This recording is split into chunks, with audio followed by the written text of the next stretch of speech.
And welcome back, everybody, to another episode of Benched with Bubba, episode 635. Continuing our team by team previews for the 2024 fantasy baseball season. Getting close to the end in the AL and the AL West to top it off. In order to help me preview the defending current World Series champion, Texas Rangers. He helped me last year. We're going to do it again this year. He is the reigning NFBC online auction overall champion. He has his own website, dcdynasty.co, and he is a lead baseball analyst at FTN Fantasy. You can find him on Twitter at Lucas Biery 33. Lucas, how we doing, my friend? I'm doing great, man. And who would have thought that the Rangers would have won it all last year? I certainly didn't, especially with how their pitching came into October and a hell of a roster up and down. So, yeah, I'm excited to break it down with you. Yep, pretty fun. When we previewed this last year, this was not probably one of our favorites to we thought the offense would be there. Lots of questions around everything else. And, what if DeGrom can throw 100 innings? All those kind of fun debates we were having last year. They got the job done without DeGrom and many others. It was pretty impressive to do. Bruce Bochy with another one. I love Boch, obviously. So that was fun. But let's talk some of this. So we're going to go through the hitters and pitchers as usual, talk some prospects and more. And Lucas and I, I'll just be transparent. We were behind the scenes trying to figure out this contract deal for them because we thought they were getting paid. We don't know if they are. All the articles we read said they're still under. They don't really get help till 2025. So we'll see. We'll play this one by ear. So we don't know what the Rangers are up to besides hosting a banner to start the season. So let's start out with Marcus Semien. It seems like just the little engine that could. He's going to be 34 this year, which father time eventually catches up. But again, 162 games last year. Just continues to play every single day and rack up plate appearance after plate appearance after plate appearance. 29 homers, 14 steals, 276 average. And right now, if you're looking at a guy like Marcus Semien, you're paying a draft price of over the last 15 drafts, a draft price of 30. So he's at the 2-3 turn. What's your thoughts on Semien heading into 2024? Yeah, like you said, he just keeps cranking out excellent year after excellent year after excellent year. Just a monster source of runs every year. His health grade is excellent, but we all know that it just takes, one pitch off of a wrist for you to go down for a month or two and for him to lose some value because he does require all that playing time for him to reach his value. His power metrics are all still pretty good since he has such a pull fly ball approach, but the steals going down has me turned off on him slightly. I still think he's a very reasonable pick in the third round because he's unlikely to bust. But the depth of second base has me looking at other options like Gleyber Torres, Ketel Marte, personally. Yep, I'm with you. I've kind of been on the. I respect what he's doing, but I Yep. don't want to be there when he. You said it literally. It just takes a 10-day IL stint, or like maybe a little longer. 10 you might be able to get away with, a little longer, and it's pretty much curtains for the continued success that he has. He's kind of like the Sandy Alcantara of hitters. Like, Yeah. got to accumulate it to make it work. And we saw that went for Sandy, and it can happen eventually for Semien. Not sure when it will, but I just won't be there when it happens. Corey Seager, another guy where we talk about injury concerns, but even 119 games last year, 33 homers, just like he did in 2022, 88 runs, 96 RBIs, and hit 327. Just an insane year from Corey Seager. And you got to pay for it a little more this year when it comes to Corey Seager with an ADP of about 1920-ish over the last 15, 16 drafts. So how are you evaluating Corey Seager heading into 2024? Yeah. So Seager, from my recollection, has never been priced any higher. I think it's due to the collective fantasy baseball world highly valuing batting average since he's a career 292 bat with well above average power, counting stats, and one of the best offenses in the league. There is that durability question mark that hangs over his head. And for me, I kind of thought that was a little bit overblown, but he does have a little bit more of one than most players. But if you want that guy that's going to hit you 30 plus home runs, 100 runs, 100 RBIs potentially with 300 plus average, that elite 300 average will be able to let you stream in off the waiver wire a little bit more guilt free since you're going to boost up your base. So I have no problem with him in the second round. Yep, I've been much more inclined to Seager than in years past, just because It's true. The fantasy world industry, Twitter, whatever you want to call it, has become much more like, hey, I need batting average, I need batting average, I need Yeah. batting average. And they're much more in tune to it than in years past, but for good reasons. And what he's doing is ridiculous, especially if he can start doing it like in 140 games, it just ups that value to a whole new level, which is pretty crazy. So, yeah, I'm there. Just, get your saves, your steals accordingly as you're going.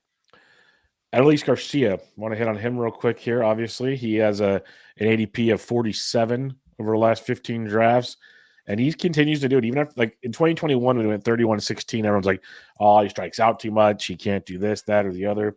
Backed it up in 2022, backed it up again in 2023 with 39 home runs, 108 runs, 107 RBIs. Those three were career highs. Only 9 steals though. Plate discipline was pretty impressive though. He walked almost as much, basically the most he's had in his 3-year full time run in the bigs. So how are you looking at Adolis? Are we finally like, okay, this guy is legit, or is there still holes that leave you a bit concerned? Unfortunately, Adolis is a guy that I've been wrong on every year of his career since he's become a full-time regular in Texas. And he's a guy that just kind of gives me some concerns since he's going to hit that age 31 before the season starts, and players that just have this type of plate discipline do worry me. But he's improved it, so I've got to give him his credit. That being said, if you're looking at a guy who can hit 30, 35 home runs easily, probably more 35 on the projection, be part of an elite offense, and 10 plus steals. Even if he is more of a 250 average, I do think that I understand this draft cost, but for me, I have a bias where I haven't been able to get there, but he's certainly a hell of a ball player. Yep, I like Adolis. Haven't forced it. Something I've talked about on other shows is that like third round area is usually where I get my SP1. Yeah. So it makes it a little tricky for me to be going for the Adelises of the world. But if it works out in a build, I have zero problem taking Adolis Garcia. It just depends on how I go about things. Like if I start as ADP starts to fluctuate more in fab leagues, if pitching moves up, which it usually does, and you'll hear that narrative a ton, then maybe I start taking a pitcher in round 2. And then there's where Adolis and company or the hitters that fell out of round 2 come into play. So it'll be an interesting world where I don't have many in draft and holds right now, but wouldn't be shocked come fab season if Adolis starts ended up on some clubs as I build some more.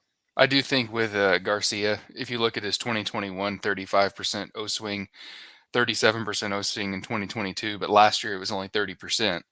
So a person like me who's naturally kind of faded him, I think that makes me feel better about him growing as a player. Yep, he's developing, and Yep.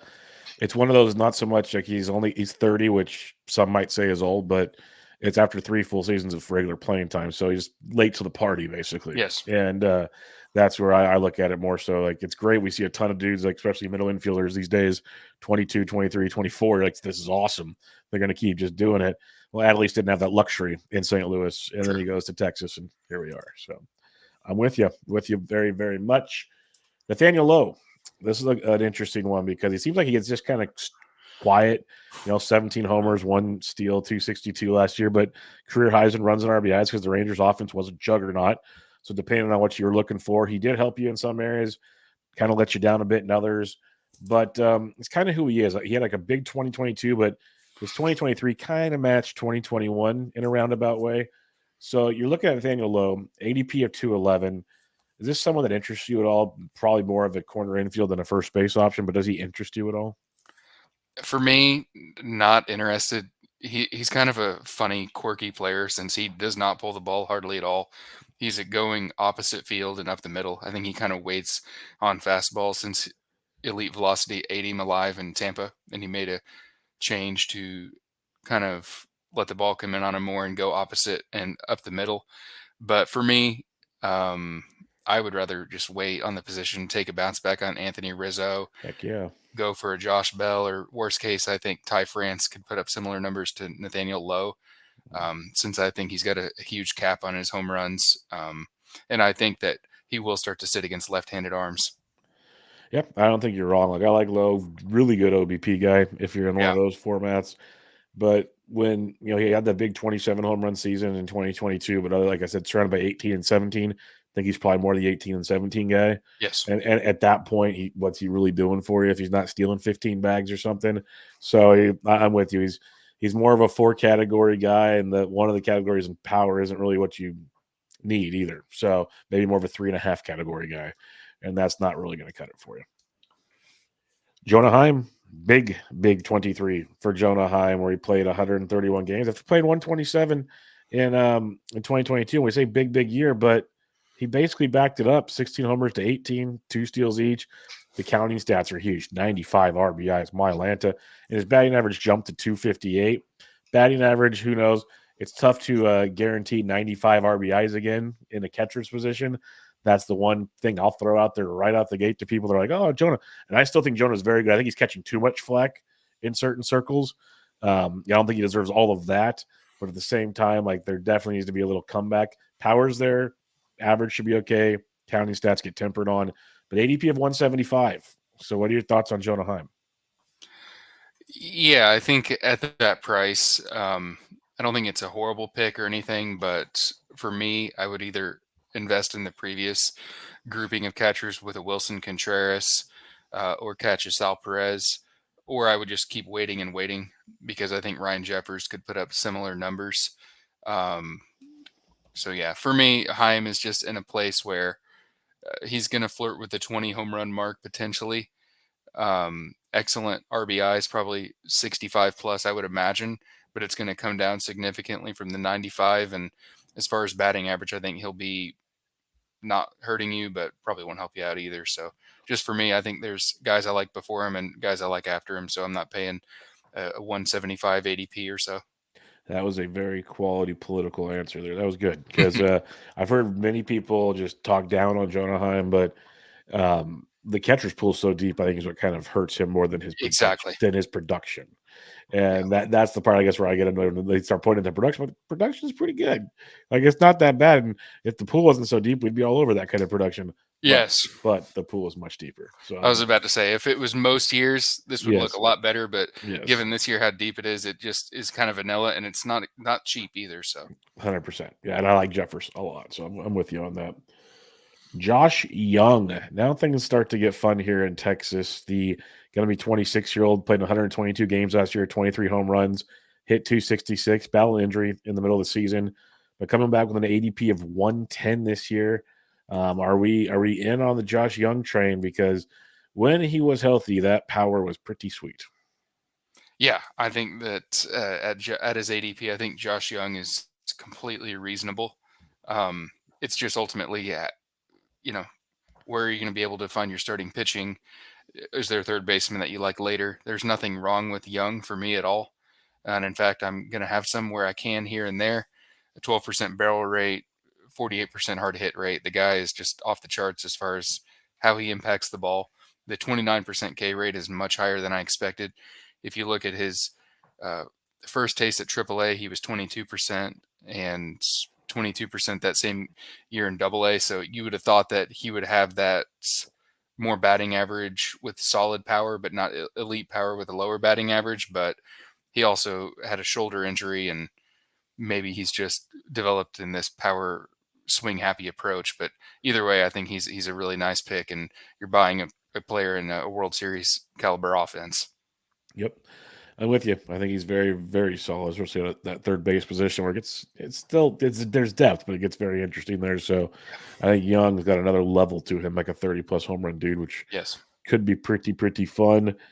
Evan Carter. Now this one is I don't know, polarizing is the right word, but very interesting in the fantasy circle because played 23 games in the bigs, 5 homers, 3 stolen bases, hit 306, good little run in the postseason. I just have a lot of questions, but I'm going to wait and hear your answer first before I get there. But you got to pay a premium for him, it feels like, with an ADP of 137. So, what are your thoughts on Evan Carter? Yeah, that's a good point. Coming up through the minor leagues, he did never show the power that he showed in his taste and his cup of coffee with the Rangers. So for me, I'm discounting that quite a good bit since it was a short sample run of 75 plate appearances. I think the Steamer projection of 17 home runs, 15 steals, probably sitting against lefties. They don't have that in their projection, but I would imagine he will since he was inept against lefties last year.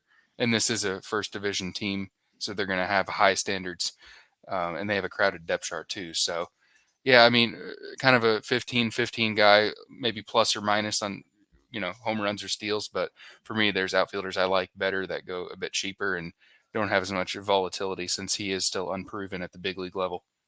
Yeah, and that's the biggest thing with me is the talent's nice and all, but I think he platoons because of those lefty righty splits for sure. Yes. I'm with you there, and that'll cut into the plate appearances, obviously.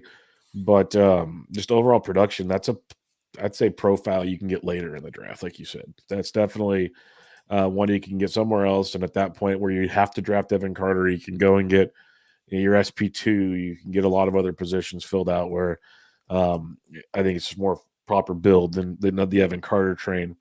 Could be wrong. Maybe he proves us wrong. Maybe he figured something out in the bigs. I'm not, but I'd be shocked to say the least. Leody Taveras, a player that we've wanted to be great in fantasy for so many years. And last year he put up a 14-14 season and he hit 266 in 143 games. Not too shabby. It's kind of the similar projection to Evan Carter coming up here, except Leody Taveras gets picked at ADP 260. So what's your thoughts on Leody Taveras at ADP 260? Yeah, ADP 260. It's not gonna kill you if he doesn't pan out, but this is a guy that's had a long runway in the big leagues as an elite defensive player who was just holding his head above water and showed a little bit of promise, but he pretty much melted down in the second half. 72 WRC plus in the second half, and ultimately, I don't think he's a very good hitter. I mean, he's okay. When you factor in the elite defense, he's a good big leaguer, but for fantasy, I just think there's other players I'm focused on. But yeah, he serves his purpose for Texas. Yep, serves his purpose is definitely the way it is to be out there and at least keep the position warm for a player we'll talk about later in the show, is what I would think. Last guy I have written down is Ezekiel Duran. They have him projected to DH. I don't know how long that'll last. He's very positional flexibility is great. I think it's like third base, shortstop, outfield, or something like that. He's all over the diamond. I got it right here, actually. You got him all over the place. You have third base, shortstop, outfield. He's got an ADP of 360. So the ADP is extremely cheap.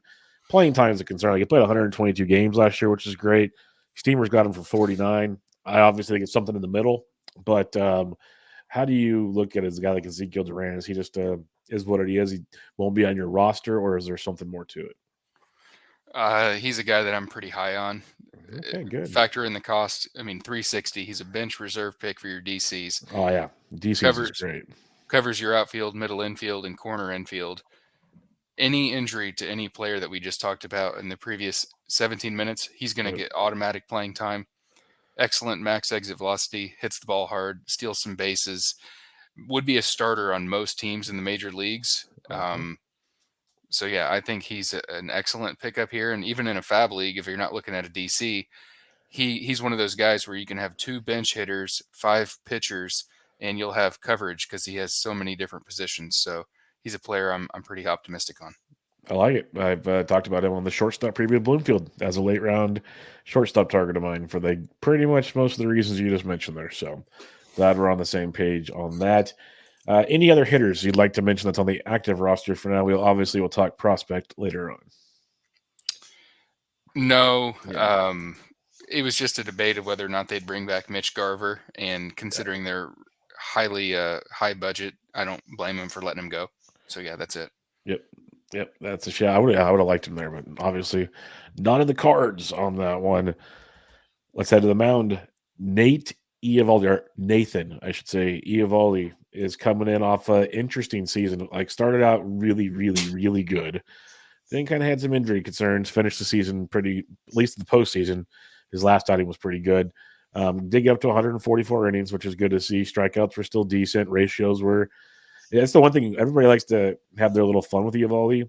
It's got a sub-4 ERA every year since 2020. Like, dude's been pretty good in that regard.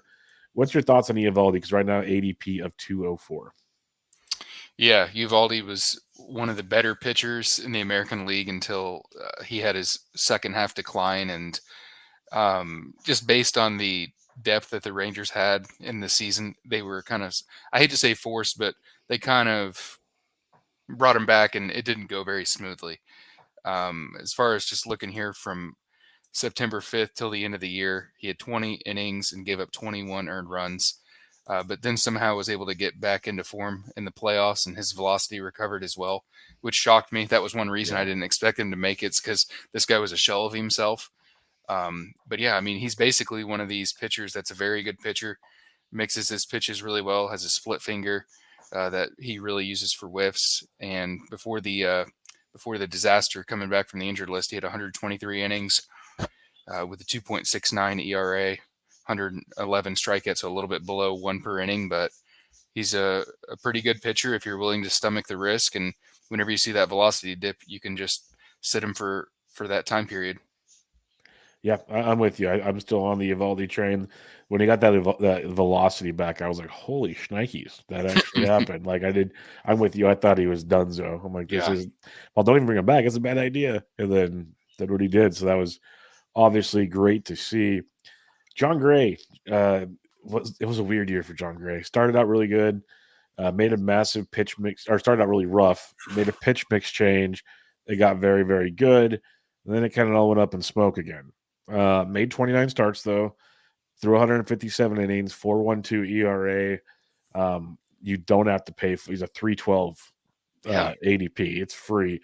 So, are you gonna give John Gray another chance this year? Or is there anything that concerns you? That's a good question. And I know his ADP started out even lower this year. I know he was closer to pick 400, which is Yep. a surprise since he's a huge name for that range if you look at starting pitchers. But for me, it's funny. I'm not sure what to do with him, and at this point, I'm not willing to invest in him because his performance did go down quite a bit last year. He's dealt with numerous injuries. That's part of the package with him. So for me, I don't blame anyone that goes for him, but I just want something a little bit more surefire. And I get that doesn't exist in this ADP range, but he's just too all over the place. I had him last year, and you never knew what kind of start you would get out of the guy. Yeah, and that's the problem with a lot of these Rangers pitchers, where like Eovaldi, when Eovaldi's quote unquote your most reliable, comfortable arm right now, that says a lot about this pitching staff. We said a lot of these things last year though, and it turned out they found a way to piece it together. So we'll see Yeah. this year, but that does not mean you need to piece it together on your fantasy team. Because the next guy we're talking about is Andrew Heaney. Andrew Heaney actually finished the year in the bullpen for the Texas Rangers. He made 28 starts, so made 34 appearances.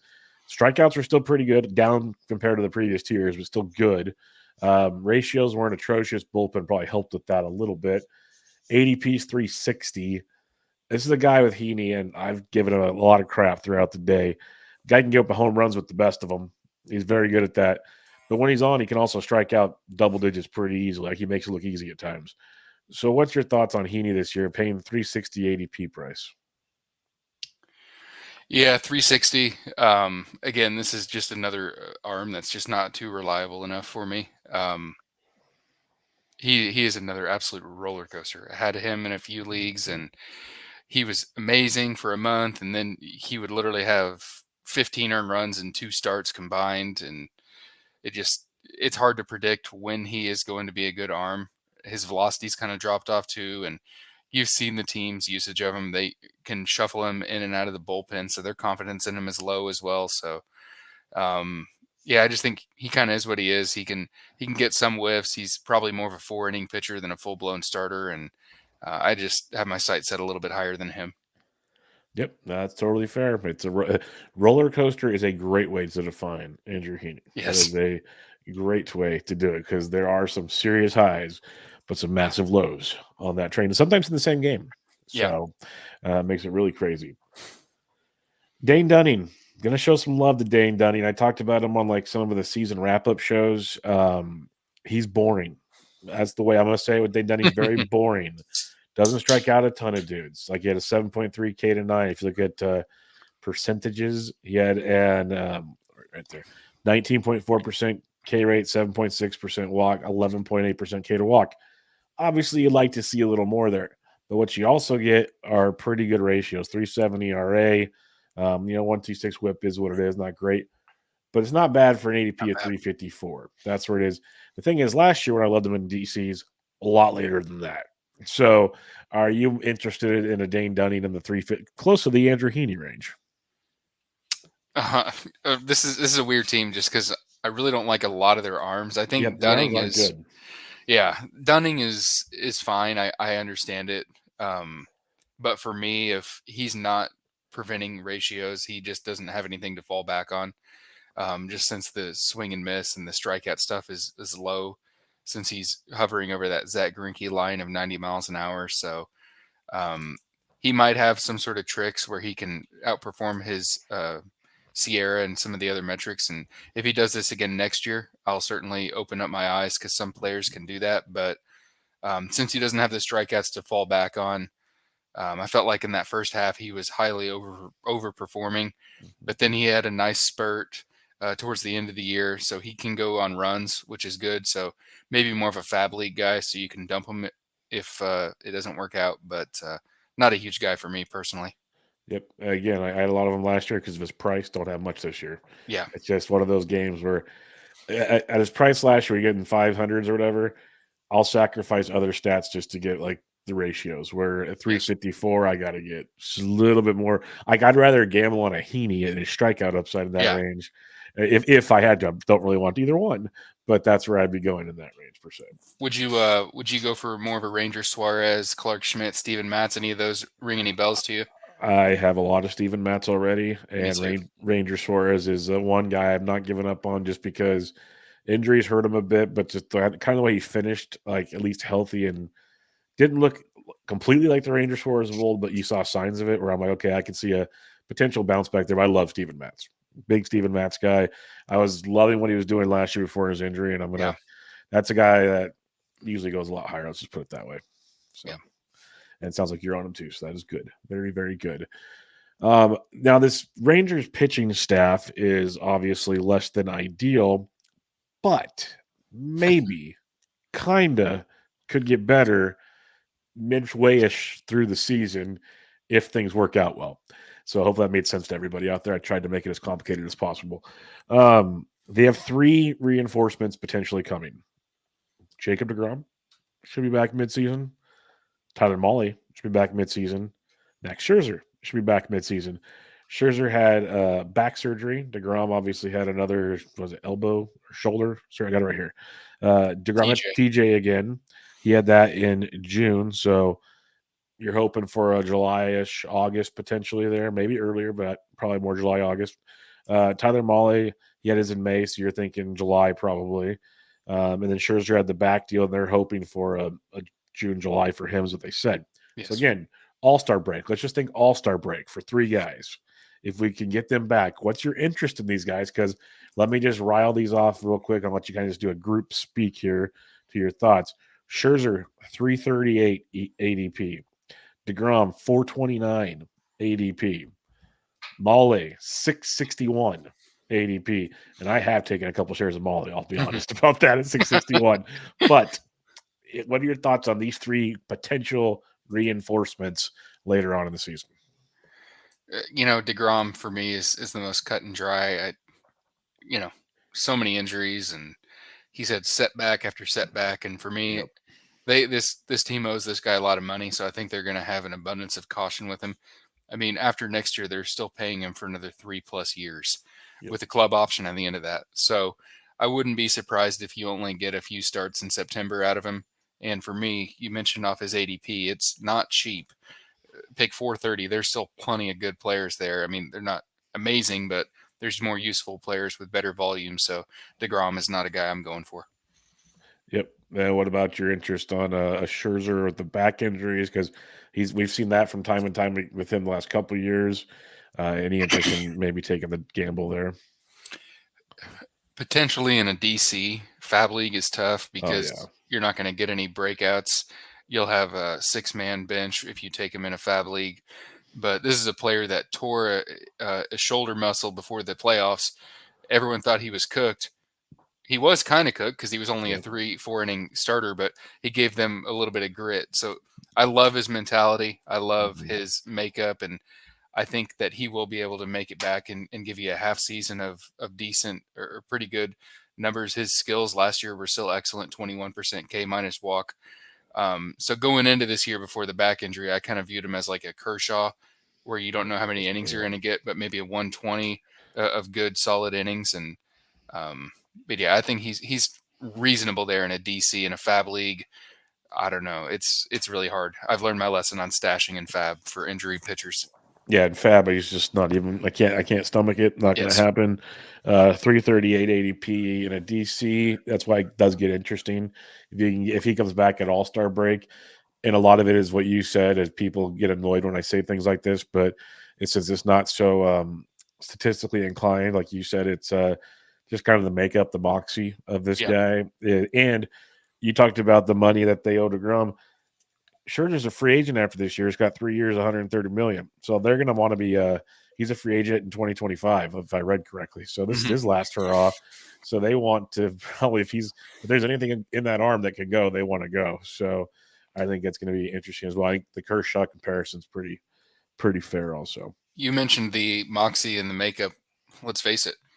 Most batters would never have made it back from Tommy John surgery as fast as a Bryce Harper, a guy who played through Yep. a broken thumb the previous year. So I do think there is a lot to who the person is, as well as the competitor. 100%. Because some guys will say, "Oh, I'm injured. I got to rehab. I'll just maximize this and get paid to do nothing," basically. Where other guys are like, "I want to get my ass back on the field and start like doing this." So Yeah. yeah, there's definitely a lot of that. All right, let's head to the bullpen now, where it was an up and down year for a lot of pitchers in the bullpen last year. And it finished with Jose Leclerc keeping the ball. He got 4 saves to finish out the year, 270 ERA, main guy in the postseason. Spores had a lot of run in the postseason as well, but Leclerc was the dude that finished out the year. Right now has an ADP of 199. There could be other options back there. This bullpen always annoys me. Like Jonathan Hernandez had his moments. Kirby Yates is back there who they signed. What are your thoughts going into the year? Are you taking a close to ADP 200 Leclerc, or are you just kind of avoiding Texas as a whole? Yeah, so top 200 pick in DC's last month for Leclerc. He didn't have a great year, but towards the end and in the playoffs, he reestablished himself. So that's a very positive sign, and that's why his ADP is where it is. For me, he's one of those guys where you're investing a substantial amount, but his security is far lower than other closers. So I'm not taking him, but if spring training rolls around and he looks pretty good, I might reopen up my mind to him. But there's other relievers in this bullpen I like to invest in more. Before we hear about them, I wanted them to sign Hader, obviously, but Yeah. finances kind of screwed that up. We tried to hit on that briefly at the top. Who are some other relievers in this bullpen you're focused on more than? So really in their lead up to the World Series, they really only had a few relievers they trusted with Yep. with Bruce Bochy. It was Leclerc in the ninth, Josh Spores in the seventh or eighth, and Aroldis Chapman in the seventh or eighth. If you look at Josh Spores, he recorded some very key outs in the World Series: 31% strikeout rate, 16% swinging strike, 33% CSW. This is amazing. He had his left on base rate at 56%. I don't think that's going to repeat itself. And in the last few rounds of a DC, you can grab him, maybe use him for ratios if you need be. And if Leclerc somehow blows up because Josh Hader didn't go there, I wouldn't be shocked if Spores was to get some sort of closer share in this Texas bullpen. I hope you're right, just because in DCs I've been really attacking spores. I love one of my things that's worked well for me, and obviously other people too, is attacking late round relievers that can just get you good, hopefully K's ratios, and Yes. just see what else. And spores is one for me, especially in the ADP of 667. Yes. Like he's almost going undrafted. Like there's 16 drafts in this ADP block. One of the drafts he didn't even get drafted in.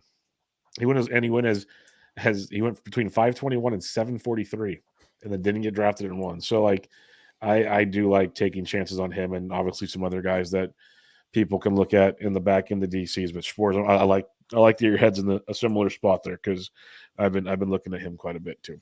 Yeah, you look at his ERA and you look at his whip. His ERA is sitting at 5.5, yet his whip is at 115. To me, that tells me bad luck on the ERA, and he'll come around. So yeah. 100%, 100%. And the way he finished the year is very, very strong as well. All righty then. Let's get to the moment that I can't wait to hear about here. Any prospects that the Rangers might be calling up this year? Yeah, certainly so. And I thought we might have hit on him earlier, but Wyatt Langford, ADP of 168. He is one of the most decorated prospects in the whole minor leagues and is ready to join one of the best offenses in the game. But yeah, he got drafted last year and still somehow made it through 4 different levels, which I've never seen before. Monitoring prospects and just pretty much checked off every single flag that you can imagine. Bruce Bochy's already been on the record as saying we don't care about age, we care about performance, which is basically saying this kid has every chance to earn everyday at bats from day one. And I think you're only going to see the ADP go up from a 168 DC pick. And yeah, I would imagine, as more of a 25 to 30 home run guy, maybe 5 to 10 steals, since he is a little bit more of that beefier corner outfield profile. Not big or anything, but just muscular bound. But yeah, he is a guy that has a chance to skyrocket for this season. Who do you think, or how, like, whose playing time gets taken away from Langford? Do you think it's Leote, or do you think how do you think that's I guess one of my biggest questions looking at the Rangers is I agree that everyone's talking about the talent of Langford, but I'm trying to figure out where he squeezes in. So in my mind, we had mentioned Garver did not go back there. So Duran. So I think Duran is one of those guys that probably plays 2, 3, maybe 4 times a week initially, and I think that they can rotate out that that fourth outfield / DH spot. I don't see why they wouldn't do that, because No, that Langford would make sense. is an absolute superstar in waiting. So, you know, I don't know. No, I'm with you. That's just been one of my like curiosity moments is how does it work? Obviously, if the talent's there, they're going to make anything work. That's just bottom line baseball. I just tried to always sit there and go, who the odd man out, and he could literally platoon with Evan Carter, Yes. and then DH on the side after that type stuff. If he's that good, that could be what it is, or he could platoon with Evan Carter and then let Adolis DH and go play the outfield or something. That's or Leote even. There's lots of ways to go about it, I guess. But My ultimate question would be is how comfortable, I guess, would Bruce Bochy be with Evan Carter in center field? He only had yeah. a handful of games in center field, but to me, Leote Taveras is the guy that could be phased out a little bit more easily. But I think there's a lot of ways for him to mash, and I think he's going to force his way onto the opening day roster. Yeah, that part I'm definitely in with Bochy. He's old school, but he also Yes. will play the dudes. I know that very well for being with the Giants. So a young player comes up and he's good, Bochy will play him and find a way to make it work. So play a little bit of good defense and they'll move you around. That's for darn sure. Anybody else that potentially has some fantasy value in the prospect world for the Rangers, or are they kind of used up in recent years? Used up, perhaps. Owen White's one player that's certainly captured a little bit of buzz. He'd be entering in an elite team context if he was able to get a rotation spot, since he'll have bottom feeders he can destroy like Oakland and the Angels. So that's certainly one. As far as his ADP, I don't even have it pulled up yet, but yeah, 734. He's only been drafted in 7 out of 19 DCs over the last month. So if you want a late round flyer, he's shown some potential here and there, and like I said, it's going to have plus team context if he were to get a spot. Which all the injured guys that we mentioned, I think that he's a reasonable handcuff if you drafted one of the big arms earlier on. Yep, no, that makes a ton of sense. So we'll see. We'll see. They're going to need some help. It just sucks because we talked about them last year. Offense so good, pitching sucks. Very similar this year, except they're being handcuffed by. Well, I don't want to be on the team side on this because even with like the basic TV deal, every team gets like $60 million. I saw something along those lines from like the national TV deals. So and they just won a World Series, so they got some more revenue coming in that direction. So I can't feel too bad for the Rangers, I guess is what I'm trying to say. But it sucks because you feel like they should be doing more to maybe take a chance at back to backs. Just my 2 cents, but because the offense is so good, it's going to be real good. But like I just did the Astros preview, like I said, and that team looks filthy. So we'll have to see how that plays out. I think the good thing is that, like we had mentioned in the middle of the show, like you're going to have those 3 reinforcement pitchers coming back. Yep. So that'll be interesting. You'll be able to see where you're at.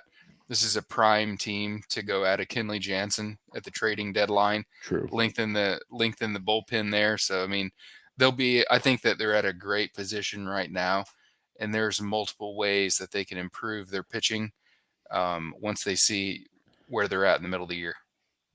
Yeah, that's that'll be the part. The trades might be the way to improve the team instead of the signing. You're 100% correct there. So we'll have to wait and see how that goes. I'm always going to pretty much favor the Astros as long as they have that True. offense, but they're pitching suspect too. I'll say that much. Outside of Framber, you're relying on Verlander at 41 to keep going the way he's going, and then it's like Javier and Brown and these other guys that need to kind of take that step to do it. So we'll see. Then the Mariners are always hanging out. They have a ridiculous pitching staff. We don't need to worry about the other two teams in the division, but before we wrap things up, Lucas, why don't you remind everybody where they can find you, what you got going on? You've been a busy man in the writing streets these days. Yeah. So this winter, I was fortunate enough to be able to join up with FTN Fantasy. So I've been putting out some articles there every week. So feel free to check those out. We have our fantasy baseball draft guide, and man, I've been scouring over that thing. There's so much good information. It's highly recommended. It's good value too. And then as far as a little bit more work, I have my own website, dcdynasty.co. I've been writing up late round starting pitchers there. So I'll have another article dropping here shortly on National League West arms. But yeah, that's where you can find my stuff. Beautiful. Look forward to it as always when new stuff comes out. The FTN draft guide is pretty sweet, I'll be honest. So there's a lot of good stuff there. Lucas is pumping out content all over the place. So make sure y'all check him out at Lucas Biery 33, as he'll keep you posted there. And then obviously the websites, all the good stuff there. But Lucas, my friend, thanks for joining me. Appreciate it. Thank you, Bubba. Appreciate it. All right, everybody. This is Bench with Bubba, episode 635, your 2024 Texas Rangers team preview. Catch you all next time.